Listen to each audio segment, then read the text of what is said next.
আপনি যেখানে বসে আছেন এখান থেকে 8 কিলোমিটার দূরে যান সারদা মায়ের আত্মঘর, এখান থেকে 12 কিলোমিটার দূরে যান রাজবল্লভী মন্দির। আপনি যেখানে বসে আছেন 17 কিলোমিটার ডেস্টিনেশন আপনি পাবেন তারকেশ্বর। এখান থেকে 20 কিলোমিটার দূরে চলে যান, দেখতে পাবেন ব্যান্ডেল চার্চ। আর যেখানে বসে আছেন মুজাদ্দেদে জামান, বাংলা তথা পূর্ব ভারতের গৌরব, যে সমস্ত বিদগ্ধ মুসলিম মনীষীদের বিস্ময়কর অবদানে পিছিয়ে পড়া মানুষেরা সূর্যের আলো দেখেছিল, যাদের অবদানে মানুষেরা নতুন করে বাঁচার আশা নিয়েছিল, যাদের অবদানে হিন্দু মুসলিম দলিত আদিবাসী থেকে আরম্ভ করে বিভিন্ন সমাজের মানুষেরা যাদের অনুপ্রেরিত হয়ে আবার নতুন করে বাঁচতে শিখেছিল, তাদেরই মধ্যে যুগ সংস্কারক আমাদের মধ্যে আছেন, আমাদের মধ্যে শুয়ে আছেন ফুরফুরার মুজাদ্দেদে জামান আবু বকর সিদ্দিকী। আমরা আপনার মাজার জিয়ারত করেছি। আজ জুমার দিন আমরা তার দরবারেতেও এসে থাকি। তিনি আমাদেরকে নতুন একটা উষার আলো দেখিয়েছিলেন, যেটা মানুষের মধ্যে মানব সভ্যতার জন্য, মানুষের নবজাগরণের জন্য যেটা বিশাল কাজ দিয়েছে। আজ আমাদের কাছে আছড়ে এসে পড়েছে, নতুন করে শুনতে হচ্ছে আমি হিন্দু, আমি মুসলিম।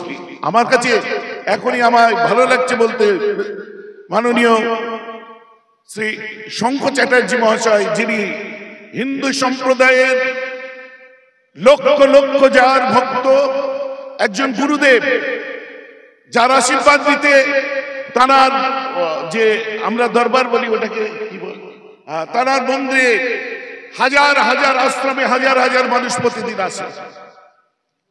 আজ সেই ভালোবাসার টানে ছুটে এসেছে। ভুলে গেলে হবে না যে আজ আমাদেরকে বুঝাচ্ছে আমরা হিন্দু, আমরা মুসলমান। এখানে বুঝাবার কোনো প্রশ্ন নেই। বারবার ধরে এমন হয়েছে আর মাথায় ঢুকিয়ে দেওয়া হয়েছে যে হিন্দু খতরে মে হ্যায়। পণ্ডিত জওহরলাল নেহরু যখন প্রধানমন্ত্রী ছিলেন একবারও বলেননি হিন্দু খতরে মে হ্যায়। লাল বাহাদুর শাস্ত্রী একবারও বলেননি হিন্দু খতরে মে হ্যায়। ইন্দিরা গান্ধী একবারও বলেননি হিন্দু খতরে মে হ্যায়। ভিপি সিং বলেনি হিন্দু খতরে মে হ্যায়। চৌধুরী চরণ সিং বলেনি হিন্দু খতরে মে হ্যায়। কোন প্রধানমন্ত্রী এখন পর্যন্ত ভারতে বলেনি হিন্দু খতরে মে হ্যায়। 500 বছরের উপরে মুসলমানরা রাজত্ব করেছে, তখন হিন্দু খতরে মে হ্যায় একবারও বলেনি। আজ এমন একটা অপদার্থ গভর্নমেন্ট এসেছে, তারা বলছে হিন্দু খতরে মে হ্যায়। তাহলে আসলে খতরে মে না হিন্দু হ্যায় না মুসলমান হ্যায়। বাংলার ক্ষেত্রে 26 ইলেকশন খাতরায় ওই নেতাগুলো আছে যে আমাদেরকে তুলে কোন গঙ্গায় ফেলে দেবে, যার জন্য হিন্দু মুসলমানের তাস খেলছে এরা। অতএব অন্য কিছুই শুনে ওয়াকাফ লাগিয়ে দিচ্ছে কি হিন্দুদের সাথে মুসলমানদের লড়াই। আরে ওয়াকাফ হিন্দু মুসলিমের লড়াই নয়, মাথায় ঢুকিয়ে নিন। আজকে যে ভারতবর্ষের ঐতিহ্য, বাংলার ঐতিহ্য, যে বড় বড় মানুষেরা, সুধীজনেরা, ব্রাহ্মণরা অব্রাহ্মণদের বুকে টেনে নিয়েছে আমরা দেখেছি। আমরা বড় বড় মহাপুরুষরা নিচু শ্রেণীর মানুষদেরকে তাদের ঘরে বসিয়েছে আমরা দেখেছি। এই বাংলার মাটিতে বিবেকানন্দের অবদানকে ভুলে যায়নি কেউ। আর সেই বাংলায় আজ হিন্দু মুসলমান করতে চাচ্ছে ওয়াকাফ আপনার আইন নিয়ে এসে সেই ভারতবর্ষে একটা বিভাজন সৃষ্টি করতে চাচ্ছে, যেটা diversity of Bengal, diversity of India, এটার উপরে আঘাত দিচ্ছে। এটা অন্য কিছু নয়। কদিন আগে দেখেছে যে ওদের নেতাগুলো যখন সামনের সারিতে বসেছিল, আজ আমি শঙ্খ, আমরা পীরজাদারা সবাই যেমন বসে আছি, সামনের সারিতে কোনো একজন নেতা এসে বসেছিলেন। তিনি একজন এমএলএ, বিধায়ক এবং একজন বড় কার্যকর্তা। হঠাৎ করে এসে তাকে বলে দিল পিছে চল, পিছে চল, পিছে बैठ। ঠিক এই ভাষা, পিছে बैठ, পিছে बैठ। তার অপরাধ কি? তার অপরাধ কি? সে আপনার যাদের লাইনে বসেছিল মুসলমান নয়, হিন্দু সম্প্রদায়েরই সে একটু অনগ্রসর বলবো না, একটু ওই কাস্টিজম যেটা আছে না, একটু নিচু কাস্টের হিন্দু বলে তাদেরকে পিছনে সরিয়ে দেওয়া হচ্ছে। তো হিন্দু মুসলিম ক্ষেত্রে মে নেই হ্যায়। মুসলমানদেরকে এরা কি ভাই বলে ডাকবে? এরা তো হিন্দুদেরকে ভাই বলে ডাকেনি। আর রাস্তায় নেমে যারা আজকে জিন্দাবাদ করছে, রাস্তায় নেমে যারা আজকে পতাকা তুলে দেখাচ্ছে আমি হিন্দু, ভালো করে খোঁজ নিয়ে দেখো তোমাদের নেতাদের কাছে তোমরা হিন্দু হতে পেরেছো তো? মুসলমান অনেক দূরের ব্যাপার। আজ আমরা বসে আছি, আমি শঙ্কর ওখানেও দেখেছি মাননীয় শঙ্কর চ্যাটার্জির ওখানে সমস্ত শ্রেণীর মানুষদেরকে বিভিন্ন ভাবে তাদের পায়েস খাওয়ানো, পানি খাওয়ানো, কাপড় দেওয়া, বিভিন্ন ক্ষেত্রে পাশে বসিয়ে আশীর্বাদ করা আমি নিজের চোখে দেখে এসেছি। এটাই হচ্ছে বাংলার হিন্দু আর অবাঙালি হিন্দুদের মধ্যে তফাৎ। সবার কথা বলবো না, কিছু কিছু আমি বলতেই পারি। আসলে ওয়াকফ আইন যেটা এসছে ওটা কি বলুন তো, অন্য কিছু নয়, একটা তুরুপের তাস। সেটা কি ওদের বাড়তে দেওয়া উচিত না। শিক্ষায়, স্বাস্থ্যে, বৃত্তে, সামাজিক প্রতিপত্তিতে আগাগোড়া পিছিয়ে থেকেছে যে সম্প্রদায়ের মানুষটা, তাদেরকে আবার চাপা দেওয়ার ব্যাপার। একটা হট কেক আছে, ধর্মের সুশ্রী দাও, ধর্মীয় ভাবে বিভাজন তৈরি করো। আমাদেরকে ঠিক জায়গায় থাকতে হবে কি, আমাদের হিন্দু রাষ্ট্র তৈরি করতে হবে। 500 বছর ধরে মুসলিমরা বলেনি যে আমাদের হিন্দু রাষ্ট্র করতে, মুসলিম রাষ্ট্র করতে হবে। 200 বছর ব্রিটিশ আপনার কি বলে রাজত্ব করেছে, বলেনি আমাদের খ্রিস্ট রাষ্ট্র করতে হবে। আজকে এত বছর ধরে এত প্রধানমন্ত্রী আমাদের স্বাধীন ভারতবর্ষে আসলেন, কেউ একবারও বললেন না হিন্দু রাষ্ট্র করতে হবে। এমনকি অটল বিহারী বাজপেয়ী যে কোনোদিন তিনি এভাবে বলেন যে আবার হিন্দু রাষ্ট্র করতে হবে।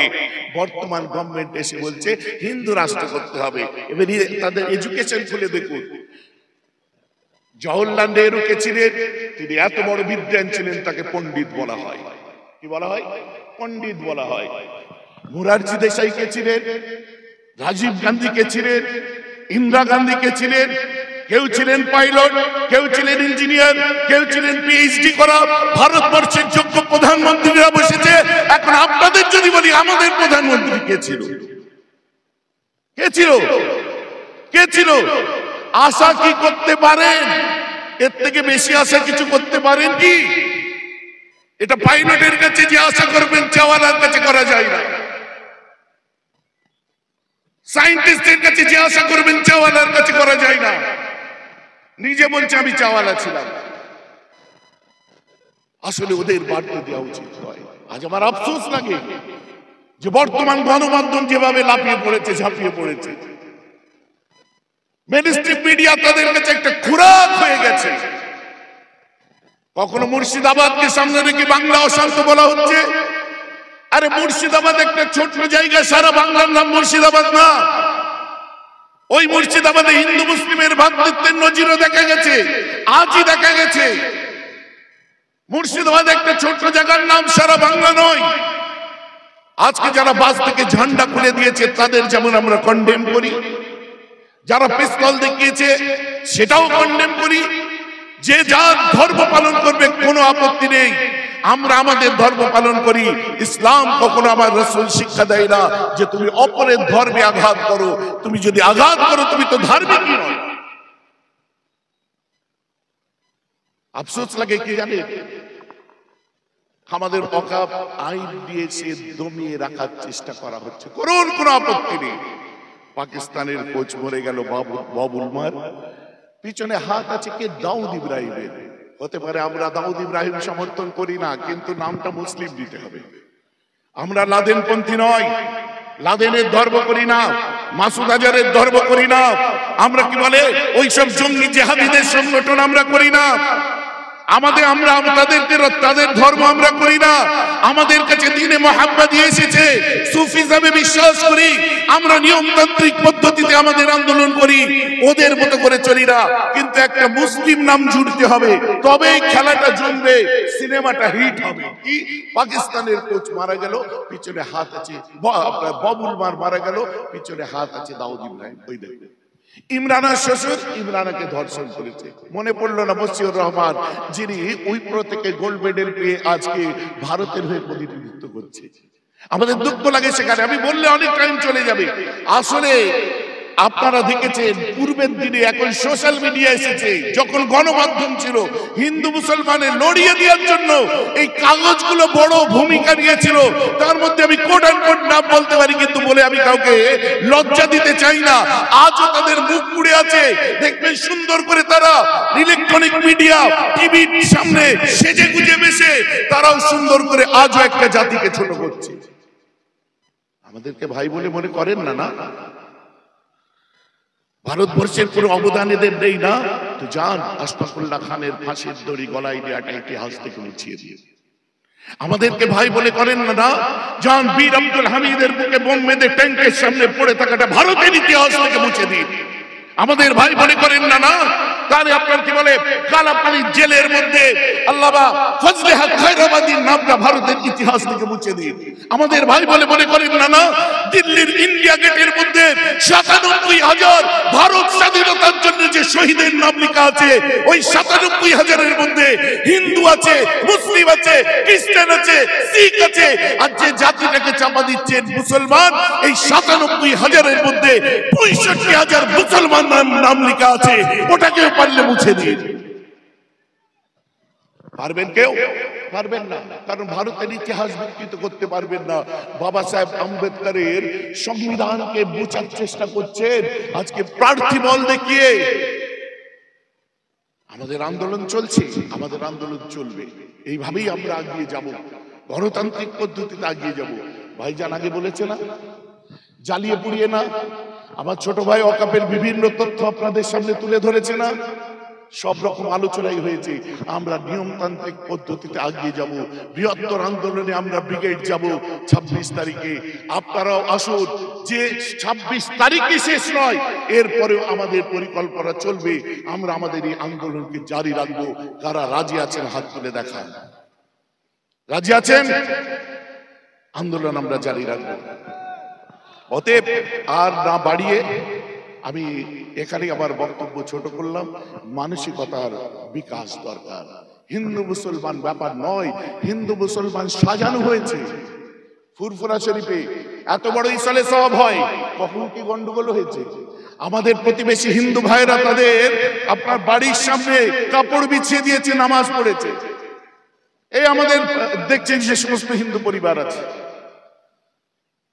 ফুরফুরা শরীফে আসলে কে হিন্দু কে মুসলিম চেনা যায় না, এদেরকে সুশ্রী দিতে আসে। অত বড় যখন আমাদের এখানে কালী পুজো হয়, সুস্থ সুন্দর ভাবে হয়, যেদিনে বিসর্জনের দিন থাকে, এই রাস্তাটা আমরা ব্যবহার করি না, কারণ ওই দিন এই রাস্তা দিয়ে প্রশাসন বার হয়ে সে বিসর্জনের কাজ করবো, ২-৩ ঘন্টা চলে। আমরা একে অন্যের পরিপূরক, আমরা একে অন্যের সাথে আছি, ছিলাম। এটা আমাদের ফুরফুরা শরীফের একটা মানে কি বলবো ঐতিহ্য বলি, যেটা সারা বাংলার ঐতিহ্য, যেটা সারা ভারতবর্ষে সবার মানসিকতা হওয়া দরকার। আর না বাড়িয়ে আমার বক্তব্য আমি এখানে সংক্ষেপ করলাম। আসসালামু আলাইকুম ওয়া রাহমাতুল্লাহ।